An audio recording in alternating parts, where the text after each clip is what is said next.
Earth signs, tignan po natin kung ano ang mensahe para sa'yo ngayong araw. Keep in mind po na ito ay general reading lamang. So, hindi po lahat ay makaka-relate. So, be open-minded. Sa mga hindi pa po nakasubscribe dito sa ating channel, please subscribe na po kayo and like na din po ng ating video. At sa mga nais pong mag-avail ng ating private readings, Lucky Stones and Amulet, makikita nyo po yung link sa description box below. Tarot Intentions by Aliana Reyes. Okay, mensahe. I wish things could be different. Ayan. Sana daw iba na lang ang pangyayari. Sana iba na lang yung nangyayari. Sana iba na lang yung sitwasyon. Mukhang may nahihirapan dito. Tignan natin kung ano pa po yung mensahe para sa'yo. Taurus, Virgo, Capricorn. Taurus, Virgo, Capricorn. Spirit Guide, mensahe po natin. Taurus, Virgo, and Capricorn.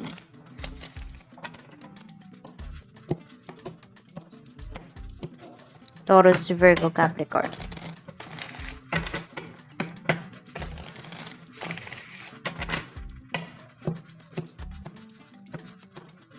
We have otherworldly. Ayun nga, sabi.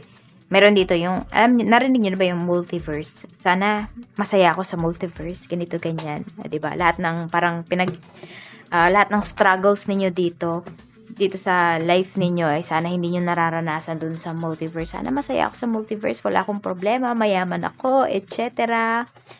Yan, kasama ko yung mga taong mahal ko na umihiling yung iba sa inyo ng mga ganyan.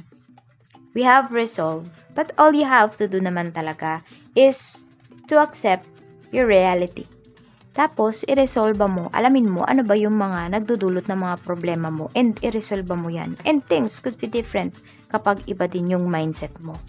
Diba? Hindi pwede natakasan lang natin yung mga problema natin. Ayan, no? Paano kayo magle-level up? Kung puro pagtakas yung nasa isipan ninyo. Earth signs. We have meditation. You should think it through. Okay? Pero yung iba naman sa inyo, kahit di kayo mag-meditate, alam nyo naman talaga yung gagawin ninyo. Natatakot lang kayo dun sa mga possibilities. Natatakot lang kayo dun sa mga pwedeng mangyari na unknown kasi nga. Tingnan natin kung ano pa yung mensahe para sa'yo. What is, I wish things could be different. I wish things could be different. Tingnan natin. Spirit Guide. I-shuffle lang natin ng maayos para mawala yung mga negativities. We have ceremony. Ayan. So, ano ba? Meron dito, may course ba kayo na may course kayo na hindi nyo talaga gusto. Pero ayan, pag-graduate na yung iba sa inyo.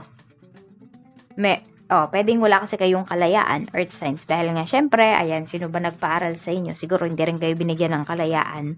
So, pwedeng sila yung nasunod. Ayan. Tignan natin. Tapos, meron din dito, pwede po na sa, parang, naipit yung iba sa inyo dito sa isang sitwasyon. Kunwari, may party. Ganyan. May event. Tapos, parang bigla kayong naging host. Alam mo yun?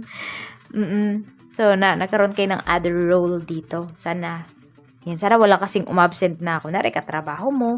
O kaya naman, sana walang umabsent dito na ka-classmate mo. Edi sana wala kang problema. Parang ganyan. So, otherworldly. So, alam mo, meron ka naman matututunan dito. Pwedeng ma-enhance yung, diba, tumaas yung confidence mo. And magkakaroon ka ng, ano ba yung tawag doon? Ng experience, diba? Kunwari sa hosting. Di ko alam kung ba't hosting yung nakikita ko dito para sa inyo, earth signs. We have bridge. Okay. Ayan po. So, unti-unti, yung iba sa inyo, nagbabago yung life ninyo. Kumagaan. Yun lang talaga, need nyo lang i-resolve. Kasi ganito, kunwari, di ba before, di naman kayo kumikita ng kinikita nyo ngayon. Pero yung kinikita nyo before, napapagkasya ninyo. Di ba? Umaabot siya. Oo. Pero ngayon, hindi pa nakakakalahati yung buwan, ubos na. Bakit? So, meron kayong mga kailangang iwan noon, o kaya naman, meron kayong kailangan iwan ngayon na ginagawa ninyo na hindi nyo ginagawa before. You know? Kailangan mag-sacrifice kayo dito. Kasi ang mangyayari, kahit malaki yung kinikita ninyo dito, magsasuffer pa rin kayo. Kasi, yun, ang dami-dami yung binitbit from past. And ang dami-dami ninyong binibit-bit along the way. What is resolve box? Sabi ko nga sa inyo, alam nyo naman kung ano yung gagawin ninyo. Kailangan nyo lang talaga dito is harapin yung problema. Huwag nyong ikulong. Okay? What is ascension? We have car. So, pwedeng from motorbike, yung iba sa inyo is po 4 wheels na kayo. Ayan. Or pwede naman 4 wheels talaga, pero second hand yung una nyong biniling sasakyan. Ngayon, magbabrand nyo na kayo. So, alam mo yun, may upgrade na nangyayari sa life mo. Meron tayo ditong school, we have meditation. So, marami sa inyo, ayan, pwede nga nagtatrabaho kayo sa school or teacher yung iba po sa inyo. Pwede rin naman kayo yung estudyante. Yan. Tignan natin. Ano pa yung mensahe? Or pwedeng meron pala nag-iisip dito if babalik ba kayo sa pag-aaral or you will take the short courses na kinakailangan para tumaas din yung position mo pagdating dito sa iyong trabaho. So, pag-isipan nyo po yung mabuti kasi para rin naman yan sa inyo. Kayo din yung magbe-benefit dyan, yung family po ninyo. Tignan natin ano pa yung mensahe. Spirit guide, ano po yung mensahe natin? Mensahe pa po natin kay Earth Signs, Taurus, Virgo, Capricorn, Sun, Moon, Rising, and Venus. Unahin muna natin yung mga katrabaho mo. Kamusta yung energy nila dyan sa work? Ayan. Kamusta sila? We have Ace of Pentacles. So, sobrang pinapahalagaan talaga nila yung trabaho. Ngayon, ayan po. Tingnan natin, ano naman yung feelings mo. We have the Hierophant. So, sobra kang nakikinig dito. Yun, alam mo yung pag may sinasabi, sobrang attentive ka ngayong araw. Para naman sa ambience dyan, Wheel of Fortune, napakaganda ng ambience. Oh. Napakadaming opportunity. So, parang you take this day as opportunity day, ayan, para sa trabaho. Para mapakita mo pa yung best mo, magawa mo yung your heart desires, mapakita mo talaga kung gaano ka kagaling pagdating dito sa trabaho or science. Para naman sa business, kung meron po kayong business, tignan natin para sa sales. We have 3 of Cups. Tignan mo, napakaganda ng sales mo.